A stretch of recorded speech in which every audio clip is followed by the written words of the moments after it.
हरियाणा की हर अपडेट के लिए बेल आइकन दबाएं और सब्सक्राइब करें STV Haryana news. Haryana news और मैं हूं आपके साथ शुभेंदु सिंह। रुक कर लेते हैं सुपरफास्ट 100 का।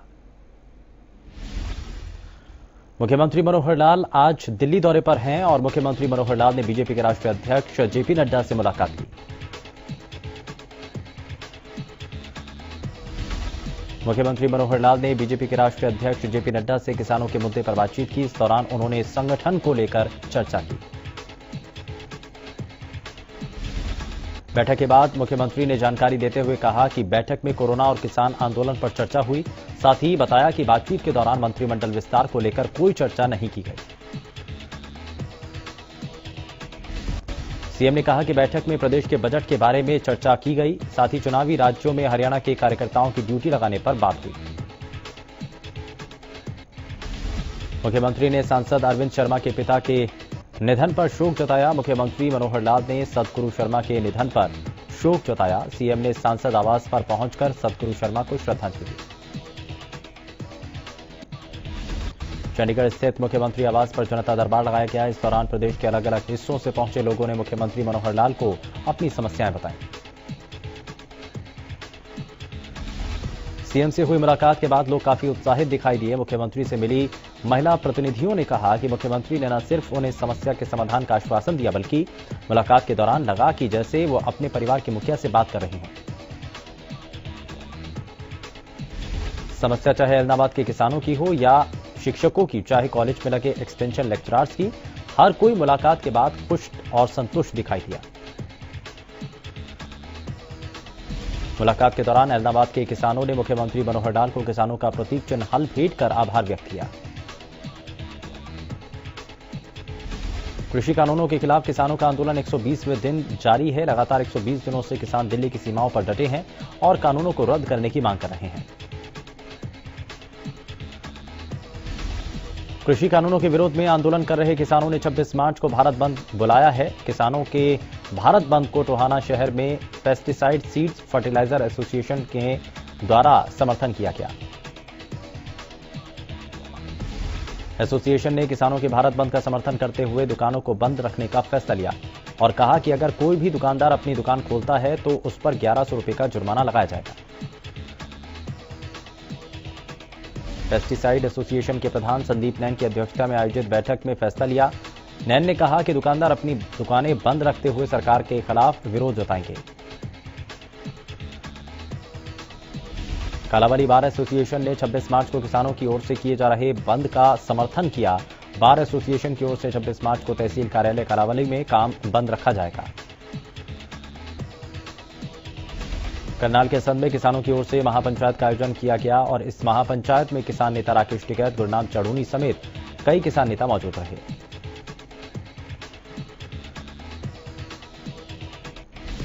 कानूनों के खिलाफ किसानों का आंदोलन लगातार जारी है। किसान अब आम जनता का भी समर्थन जुटाने में हैं। बुधवार को सिरसा के लाल बत्ती चौक पर दर्जन भर युवक हाथों में स्लोगन लिखी तख्तियां लेकर प्रदर्शन करते नजर आए।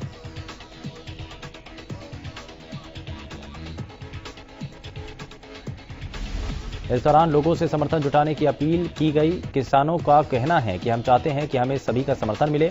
चौराहे पर खड़े किसानों ने कहा है कि जो हमारा समर्थन कर रहे हैं वो अपने वाहन का हॉर्न बजाकर हमारा समर्थन करें। किसानों का कहना है कि हमारा प्रदर्शन तब तक जारी रहेगा जब तक कृषि कानून वापस नहीं होते और हम ऐसे ही अलग अलग चौक पर प्रदर्शन करेंगे। किसान आंदोलन के बीच गेहूं खरीद की तैयारियां शुरू हुई। गेहूं खरीद को लेकर प्रशासन ने भी अपनी तैयारियां शुरू कर दी हैं। मंडी में व्यवस्था और फसल के रखरखाव, उसकी खरीद, उठान, लदान तमाम जैसी चीजों को लेकर प्रबंध किए जाने का दावा किया जा रहा है। इस साल करीब 7.5 लाख टन गेहूं खरीद किए जाने का अनुमान है। फतेहाबाद के डीसी नरहरि सिंह बांगड़ ने कहा कि प्रशासन पूरी तरह तैयार है और खरीद को लेकर ज्यादातर तैयारियां हो चुकी हैं, बाकी जल्द पूरी कर ली जाएंगी। इस साल गेहूं की खरीद को लेकर कुछ नई व्यवस्थाएं की गई जिनकी पालना करना होगा।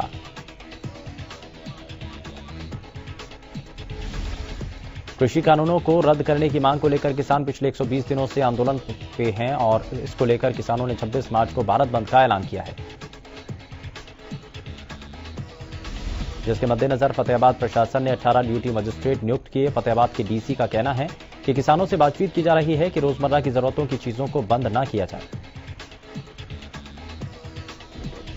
किसानों ने 26 मार्च को भारत बंद का ऐलान किया, जिसको लेकर चरखी दादरी के स्वामी दयाल धाम पर खाप प्रतिनिधियों और संगठनों की पंचायत हुई, जिसमें 26 मार्च को भारत बंद को लेकर अलग अलग स्थानों पर रेल रोकने और सड़क मार्ग रोकने की जिम्मेदारियां लगाई गई। देश में कोरोना की रफ्तार एक बार फिर बेकाबू होती दिख रही है। बीते 24 घंटे में देश में 50,000 से ज्यादा कोरोना के नए केस दर्ज हुए। करीब 5 महीने के बाद देश में एक दिन में 50,000 से ज्यादा कोरोना केस का आंकड़ा पार हुआ। स्वास्थ्य विभाग की ओर से जारी किए गए आंकड़ों के मुताबिक पिछले 24 घंटे में 53,364 कोरोना के नए केस दर्ज हुए, जबकि 250 से ज्यादा मरीजों की मौत हुई है। आपको बता दें कि इससे पहले पिछले साल 23 अक्टूबर को देश में 50,000 से ज्यादा केस दर्ज किए गए थे। तब एक दिन में 54,350 मामले सामने आए थे। कोरोना वायरस की इस बढ़ती रफ्तार के चलते देश में एक बार फिर एक्टिव केस 4 लाख के करीब पहुंच गए हैं, जबकि देश में कोरोना महामारी से जान गंवाने वाले मरीजों की संख्या 1,60,000 के आंकड़े को पार कर चुकी है। सबसे भयावह स्थिति महाराष्ट्र में देखने को मिल रही है, जहां बीते दिन 31,000 से ज्यादा केस दर्ज हुए। महाराष्ट्र में हर दिन कोरोना के नए मामले अपने पुराने रिकॉर्ड को तोड़ रहे हैं। प्रदेश में एक बार फिर कोरोना बेकाबू हो रहा है। बीते 24 घंटे में 981 नए मरीजों की पुष्टि हुई। वहीं गुरुग्राम में 186, अंबाला में 146 नए केस सामने आए। करनाल में कोरोना के 126 नए मामले सामने आए। वहीं पंचकुला में 95 नए मामले सामने आए। इसी के साथ कुरुक्षेत्र में 76, यमुनानगर में 73 नए केस सामने आए। प्रदेश में एक दिन में कोरोना से 6 लोगों ने दम तोड़ा। इसी के साथ प्रदेश में अब तक 3,110 मरीजों की मौत हो चुकी है। हरियाणा में कोरोना के कुल 2,82,569 केस अब तक सामने आ चुके हैं। वहीं एक दिन में 379 मरीजों ने कोरोना को मात दी। इसी के साथ अब तक 2,72,000 से ज्यादा मरीज ठीक हो चुके हैं। सिरसा में एक बार फिर कोरोना के बढ़ते मामले स्वास्थ्य विभाग के लिए चिंता का विषय बने हैं। सिरसा में गुरुवार को 20 नए केस सामने आए। वहीं बुधवार को भी 24 नए केस सामने आए थे, जिनमें सिरसा के नकूड़ा गांव के 4 स्कूली बच्चे शामिल थे। अब सिरसा में कुल 114 कोरोना पॉजिटिव एक्टिव मिले हैं। वहीं वैक्सीनेशन को लेकर भी अभियान जोरों पर चल रहा है। सिरसा में 65,000 से ज्यादा लोगों को वैक्सीन लगाई जा चुकी है। फतेहाबाद में कोरोना के बढ़ते मामले प्रशासन के लिए चिंता का विषय बने हैं। विशेषकर शिक्षण संस्थानों में बच्चों में बढ़ते कोरोना संक्रमण ने जिला प्रशासन को परेशानी में डाल दिया है। स्कूलों में कोरोना मामलों को रोकथाम के लिए डीसी फतेहाबाद ने विभिन्न विभागों के अधिकारियों के साथ एक बैठक की। बैठक में डीसी ने अधिकारियों को आदेश दिए कि वो शिक्षण संस्थानों में जाकर चेक करें कि सरकार की ओर से जारी गाइडलाइंस का पालन हो रहा है या नहीं। इसके लिए उन्होंने 30 अलग अलग टीमों का भी गठन किया। ये टीमें जिले भर के शहरी और ग्रामीण शिक्षण संस्थानों में जाकर चेकिंग करेंगी और बच्चों के साथ शिक्षण संस्थानों के संचालकों को कोविड प्रोटोकॉल की पालना करने के लिए प्रेरित करेंगे। डीसी ने मीडिया से बातचीत करते हुए चिंता जाहिर की है कि जिले में बढ़ते कोरोना के मामले चिंता का विषय हैं, खासकर स्कूलों में पढ़ने वाले छोटे बच्चे। तो शाम के गांव झामरी में राजकीय वरिष्ठ माध्यमिक विद्यालय में कक्षा 6ठी के विद्यार्थी के कोरोना संक्रमित पाए जाने के बाद स्वास्थ्य विभाग पूरी तरह हरकत में आ चुका है। विभाग ने तुरंत 2 टीमों का गठन कर स्कूल को सैनिटाइज किया। विद्यालय में 6ठी से 8वीं तक के विद्यार्थियों और स्टाफ के टेस्ट कराए गए। कोरोना के बढ़ते मामलों के बीच होली के त्योहार की तैयारियां जोरों पर हैं, लेकिन कोविड-19 का संक्रमण होली के त्योहार के रंग फीके कर रहा है। पानीपत में होली के दौरान कोरोना संक्रमण को कम करने के लिए विशेष उपाय किए गए। बाजारों में भीड़भाड़ न करने और होली के दौरान संक्रमण को कम करने के लिए लोगों को निर्देश दिए गए। हरियाणा न्यूज के साथ खास बातचीत के दौरान सोनीपत के सीएमओ डॉक्टर संतलाल ने बताया कि कोरोना को लेकर प्रशासन सतर्क है और लोगों को गाइडलाइन का पालन करने के लिए प्रेरित कर रहा है। नागा चौधरी में पुलिस अधीक्षक के आदेश पर अलग अलग जगहों पर अभियान शुरू किया गया। इसके तहत बिना मास्क के चल रहे लोगों के अलावा बिना लाइसेंस की गाड़ी चला रहे लोगों के खिलाफ कार्रवाई हुई। अभियान के दौरान पुलिसकर्मियों ने बिना मास्क के घूम रहे 3 दर्जन से ज्यादा लोगों के चालान काटे और उन्हें मास्क लगाने को कहा गया। एक बार फिर कोरोना की बढ़ती रफ्तार ने लोगों को डराना शुरू कर दिया। कोरोना के बढ़ते मामलों को देखते हुए प्रदेश में सार्वजनिक होली मिलन समारोह पर रोक लगा दी गई, जिसके बाद दुकानदारों की चिंता बढ़ गई है। फतेहाबाद के जिला उपायुक्त ने मीडिया से बातचीत में कहा कि जिले में बढ़ते संक्रमण को देखते हुए पहले से ही एहतियाती कदम उठाए जा रहे हैं, लेकिन आगामी त्योहार के सीजन को देखते हुए सख्ती की जा रही है। उपायुक्त ने कहा कि कोरोना का संक्रमण न फैले, इसके लिए अधिकारियों की ड्यूटियां लगाई गई, जो स्थिति पर नजर रखेंगे और कहीं कोई कोताही बरती गई वहां सख्त कार्रवाई अमल में लाई जाएगी। भारत में कोरोना की ये दूसरी लहर देखने को मिल रही है। इसी को लेकर गृह मंत्रालय के आदेशों के बाद पुलिस लगातार मास्क न पहनने वाले लोगों के चालान कर रही है।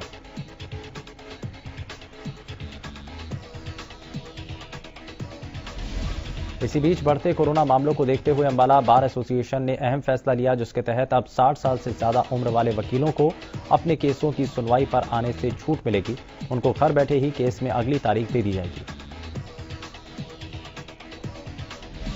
इसके अलावा गंभीर बीमारी से ग्रस्त वकीलों को भी केस की सुनवाई में आने से छूट रहेगी। वहीं जिला बार एसोसिएशन के इस फैसले का अंबाला बार के वकील स्वागत और तारीफ करते हुए नजर आए। चरखी दादरी की नई अनाज मंडी और सरसों की मिलों का एसडीएम डॉक्टर वीरेंद्र सिंह ने औचक निरीक्षण किया। अनाज मंडी में 3 गाड़ियां बिना जीएसटी और बिना मार्केट फीस के मिली, जिसको लेकर एसडीएम ने मार्केट कमेटी के कर्मचारियों को फटकार लगाई। कोरोना के बढ़ते मामलों को लेकर गृह मंत्रालय के आदेश पर अंबाला पुलिस ने नियमों का पालन न करने वालों पर सख्ती बरतनी शुरू की। अंबाला की कपड़ा मार्केट में मास्क और सड़क पर नो पार्किंग की जगह लगे वाहनों के चालान काटने के समय पुलिस के स्थानीय दुकानदारों के विरोध का सामना करना पड़ा, जहां दुकानदार पुलिस पर भेदभाव और जबरदस्ती चालान काटने के आरोप लगाते नजर आए। पानीपत के गांव चंदौली में देर रात बदमाशों ने मजदूर के साथ लूटपाट की घटना को अंजाम दिया। बदमाश मजदूर के पास मौजूद पैसे और मोबाइल लूटकर फरार हो गए। जब एक मजदूर ने उनका विरोध किया तो बाकी मजदूरों में भी हिम्मत आ गई, वो भी विरोध करने लगे, जिससे बदमाश घबरा गए और अपनी बाइक छोड़कर भाग गए।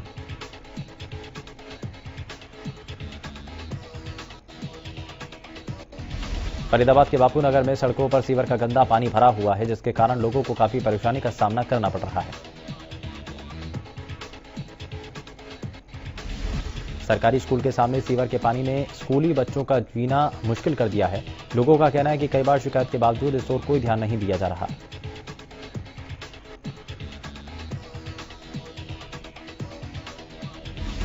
नगर निगम का कोई भी अधिकारी समस्या सुनने को तैयार नहीं। वहीं बापू नगर के मिडिल स्कूल की प्रिंसिपल का कहना है कि उनके बच्चे इस गंदगी से निकलकर स्कूल पहुंचते हैं। इसकी शिकायत भी कई बार की गई है, लेकिन कोई सुनवाई नहीं हुई। जेबीटी बंद करने के फैसले को लेकर जेबीटी छात्रों में सरकार के प्रति भारी रोष देखने को मिल रहा है। रतिया में छात्र छात्राओं ने सरकार के खिलाफ नारेबाजी की। हाथों में बैनर लिए जेबीटी छात्रों ने सरकार के खिलाफ नारेबाजी की। इस दौरान उन्होंने सरकार पर गंभीर आरोप लगाए।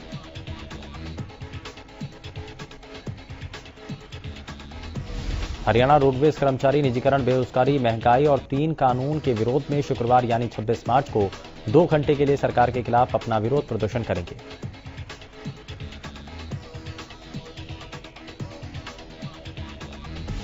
कर्मचारियों का कहना है कि हरियाणा सरकार सर्व प्लस कर्मचारी भर्ती तो कर रही है, वहीं उन कर्मचारियों का क्या करेंगे जब सड़कों पर बसें ही नहीं होंगी।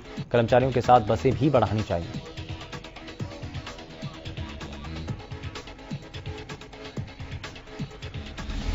गुरुग्राम के नागरिक अस्पताल में देर रात इमरजेंसी सर्विस पर तैनात डॉक्टर और स्टाफ के साथ कुछ युवकों ने मारपीट की।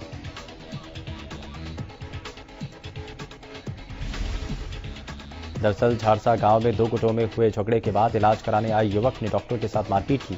युवक ने इलाज से असंतुष्ट होकर डॉक्टर और स्टाफ के साथ गाली गलौज और मारपीट की।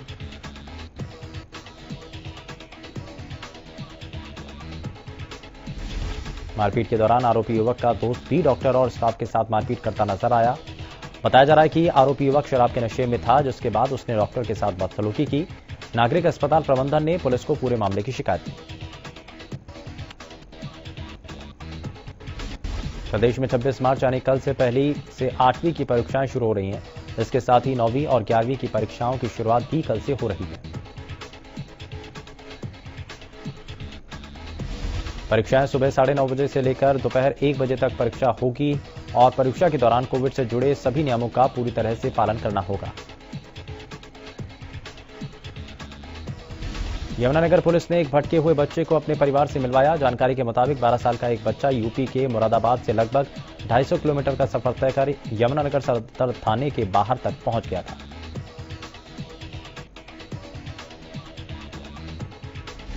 बच्चा गुमसुम हालत में था और अपना कोई नाम और पता नहीं बता पा रहा था, जिसके बाद पुलिस ने लापता बच्चे को चाइल्ड वेलफेयर कमेटी के आदेशों के बाद बालकुंज छछरौली भेज दिया। छत्तीसगढ़ में हुए राष्ट्रीय स्तर पर थ्रो बॉल प्रतियोगिता में सिरसा के गांव भावदीन के युवा खिलाड़ियों ने गोल्ड मेडल हासिल कर गांव का नाम रोशन किया। गोल्ड मेडल जीतकर वापस पहुंचने पर ग्रामीणों द्वारा युवा खिलाड़ियों का फूल मालाओं के साथ स्वागत किया। राष्ट्रीय थ्रो बॉल प्रतियोगिता में 25 राज्यों के खिलाड़ियों ने हिस्सा लिया था। झज्जर जिले के हर्ष पंघाल ने सीनियर नेशनल तैराकी प्रतियोगिता में 5 मेडल जीतकर जिले और प्रदेश का नाम रोशन किया और ये प्रतियोगिता 2 दिनों के लिए बेंगलुरु में आयोजित की गई थी, जिसमें हर्ष ने 5 गोल्ड, 1 सिल्वर, 2 ब्रॉन्ज मेडल हासिल कर जीत का परचम लहराया। हर्ष ने 100 मीटर तैराकी प्रतियोगिता में 2018 के Asian gold medallist Swapnil Patil को हराया। गांव में पहुंचने पर हर्ष पंघाल का ग्रामीणों और झज्जर जिले के लोगों ने जोरदार स्वागत किया।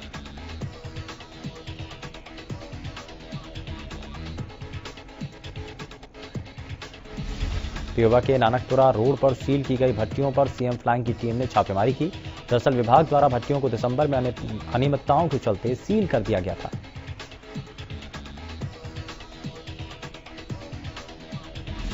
प्रदूषण बोर्ड के नियमों को अनदेखा करते हुए 5 भट्टियों को सील तोड़कर चलाया जा रहा था, जिसकी जानकारी मिलते ही सीएम फ्लाइंग की टीम ने मौके पर पहुंचकर छापेमारी करते हुए मालिक के खिलाफ कानूनी कार्रवाई की।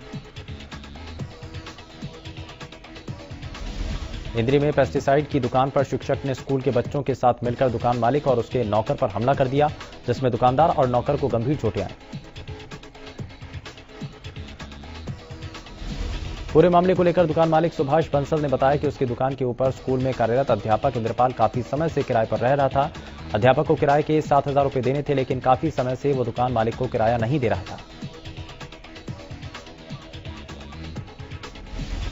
जिसके चलते गुरुवार को अध्यापक इंद्रपाल ने स्कूल के बच्चों के साथ दुकान के मालिक पर दुकान में घुसकर हमला कर दिया, जबकि अध्यापक इंद्रपाल ने सभी आरोपों को सिरे से नकार दिया। भिवानी रेलवे स्टेशन के नजदीक ट्रेन की चपेट में आने से एक बुजुर्ग की मौत हो गई। इस घटना की सूचना मिलते ही पुलिस मौके पर पहुंची। पुलिस ने शव को कब्जे में लेकर भिवानी के सामान्य अस्पताल में भिजवाया। मृतक के परिजनों ने बयान में बताया कि मृतक गांव सांगा निवासी है। मृतक सीताराम की लड़की ममता ने बताया कि उसके पिता मानसिक रूप से परेशान थे।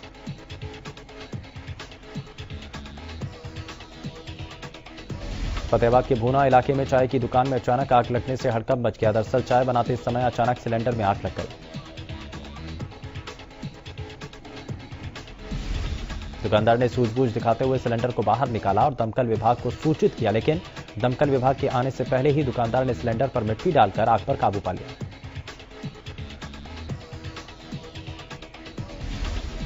फाइजर बायोनेटेक के कोरोना टीके का इस्तेमाल पैकेजिंग में गड़बड़ी के आधार पर हांगकांग में रोक लगा दी गई। हांगकांग में टीके का वितरण कर रही कंपनी फोसुन फार्मा ने टीके के एक बैच की शीशियों के ढक्कन में गड़बड़ी पाई है।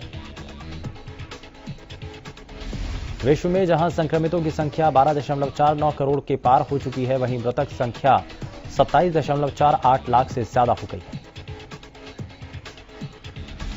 इस बीच ब्राजील में पहली बार एक दिन के भीतर कोविड-19 से 3,251 मौतों का आंकड़ा सामने आया।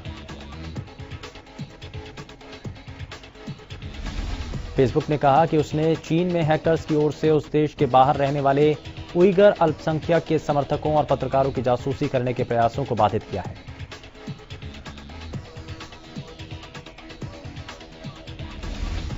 सोशल नेटवर्क के मुताबिक चीनी हैकर्स के एक समूह ने उइगर समुदाय के सैकड़ों कार्यकर्ताओं, पत्रकारों और विदेश में रह रहे असंतुष्टों को निशाना बनाया, जो उन्हें दुर्भावनापूर्ण कोड से फंसे वेबसाइट लिंक पर क्लिक करने की कोशिश कर रहे थे।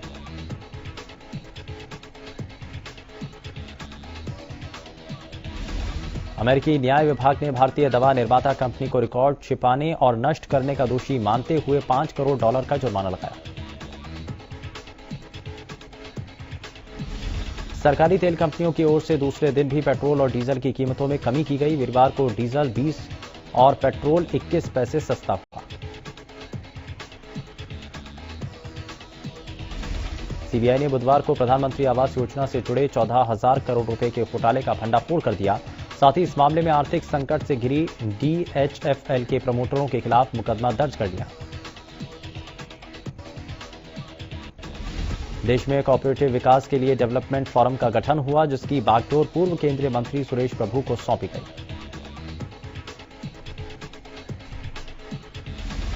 सोने और चांदी की कीमतों में बुधवार को गिरावट दर्ज की गई। राजधानी में सोने के दाम में 149 रुपए प्रति 10 ग्राम की गिरावट दर्ज की गई। चेन्नई सुपर किंग्स ने IPL 2021 को देखते हुए अपनी नई जर्सी लॉन्च की है। CSK की जर्सी में एक बड़ा बदलाव देखने को मिला है। चेन्नई सुपर किंग्स ने भारतीय सेना को सम्मान देते हुए उसका कैमोफ्लेज भी जोड़ा है। भारतीय कप्तान विराट कोहली ICC T20 बल्लेबाजी की रैंकिंग में एक पायदान के फायदे से चौथे और उप कप्तान रोहित शर्मा 3 स्थान की छलांग लगाकर 14वें स्थान पर पहुंच गए हैं। फिल्म लूडो फेम अभिनेता रोहित सराफ का कोविड-19 टेस्ट पॉजिटिव आया है। उन्होंने अपने इंस्टाग्राम अकाउंट पर इसकी जानकारी साझा की। रोहित ने बताया कि वो सभी एहतियात बरत रहे थे, इसके बावजूद उनका टेस्ट पॉजिटिव आया है।